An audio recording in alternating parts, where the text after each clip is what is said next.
Hello and welcome to the Untradeables. My name is Dave and I am a FIFA addict.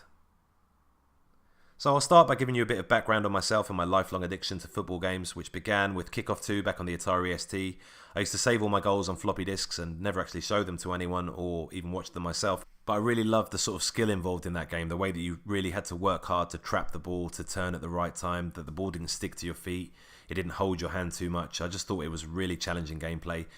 It's actually available on the PSN and Xbox stores now for download as a remastered version. It's definitely worth a look if you've never played it or if you just want to go back for some retro gaming. It's really fun to play still. Very difficult. It takes a while to get the hang of. Even if you used to be good at it, you have to relearn it all over again because obviously modern game mechanics differ a lot. This is a top-down view, very simple, just one button controls.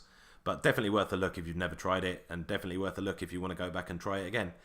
Then after that, obviously, everyone bangs on about Sensible Soccer. Everyone loved Sensible Soccer, but I was never massively into it. I just found the gameplay too easy. I loved the fact that it had a transfer market. You know, it had all the real teams and it had all the real player names and all that stuff. But the gameplay just never really got me. I was more into Football Manager. I absolutely loved Football Manager. I loved the realism. You know, obviously you couldn't play the game. I was for years yearning for something that would combine the gameplay of Kickoff that I loved with the managerial side of Football Manager. And then came FIFA, and it completely changed everything. You know, it was isometric view, no longer top down. It was revolutionary. It had all the real teams, had all the real players. It was just really good, really fun to play. And for years, it was the leading football game for me.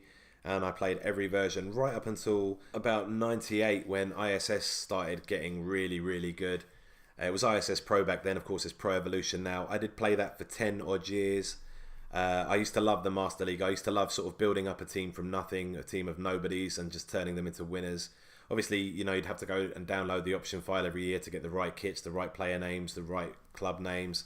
But, you know, that was part and parcel of sort of the fun of Pro Evolution. And it was really by accident that I came back to FIFA. I picked up a PSP at an airport on a trip somewhere, and they didn't have any copies of Pro Evolution, so I bought FIFA. And just the arena blew me away. Just the fact that it was like the virtual equivalent of playing one-on-one football down the park with your mate. I just really enjoyed that. Spent hours on it before I even got into the game.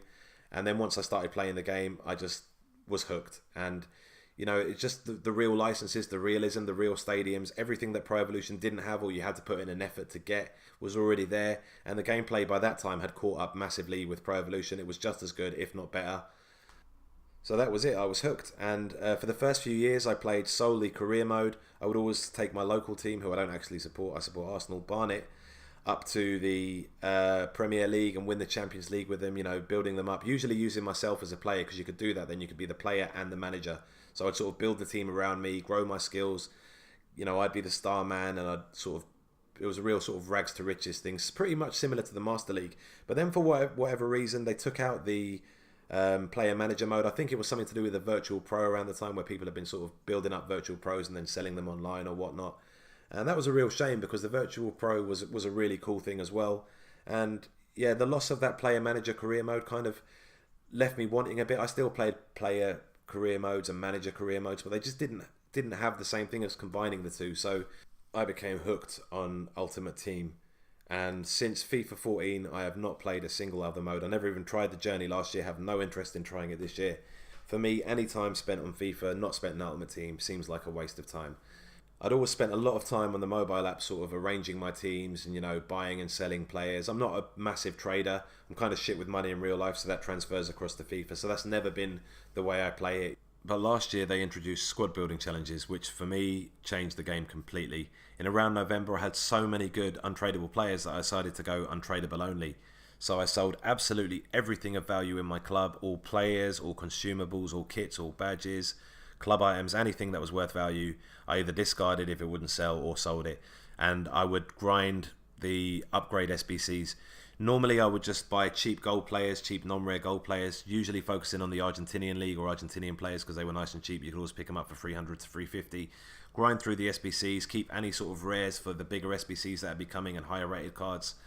I did a few months of the bronze pack method where I'd sort of just flip open bronze packs and upgrade through bronze SBCs, silver SBCs to gold SBCs. And that worked too as well. And by the end of it, I had an amazing club full of amazing players. I stuck with 4 leagues. Anyone else I put back into squad building challenges, and I really enjoyed it. So this year from the off, I'm going to do the same thing, and I'm going to be using this channel to document that journey. I hope you enjoy the video. I hope you enjoy the channel. What you'll see in the background is some footage from one of my favourite players last year, Fekir, who is just an excellent player, very fun to use, very similar to Dybala, I suppose. Left-footed, just a great finesse shot, very skillful, great on the ball, hard to dispossess, and a lot of fun. So this has been my introduction video. I hope you enjoyed it. Smash a like and subscribe for more FIFA 18 content. Thank you very much.